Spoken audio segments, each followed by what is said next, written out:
Bugungi kundagi Usmon akamiz Karvakka Muxtor akaning xonadonida bo'ldi.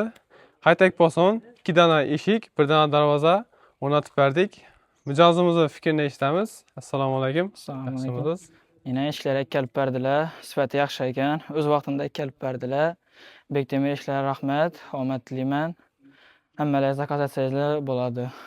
Katta rahmat. Sog' bo'ling, salomat bo'ling. Tavsiya etasizmi? Tavsiya etaman, zo'r ekan. Sifatlari ham yaxshi ekan.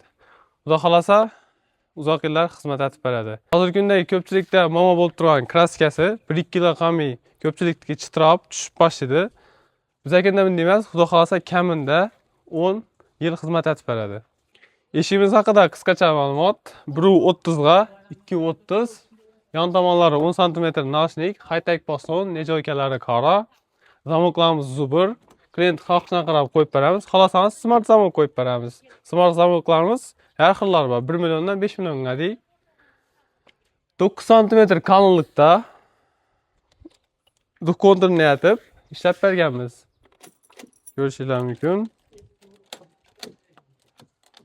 Arkalari alifon, o'zining rangidan tashlab berganmiz. Xohlasangiz oq, xohlasangiz malishnoy. Asosiy ovozini eshiting. Pravogina rushotga tashlab berganmiz. Xohlasangiz lazer ham tashlab beramiz. Ikkinchi eshigimiz va oynalarimiz 7000 seriyadagi mokriy svetda tashlab berganmiz. Ikkinchi eshigimiz.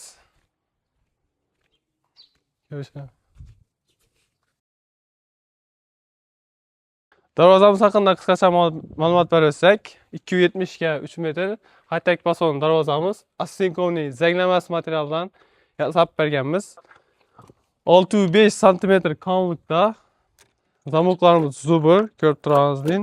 Nejoykalarimiz qora. Ustki pramokka bez rushotka tashlab berganmiz. Xohlasangiz rushotka, lazer tashlab beramiz.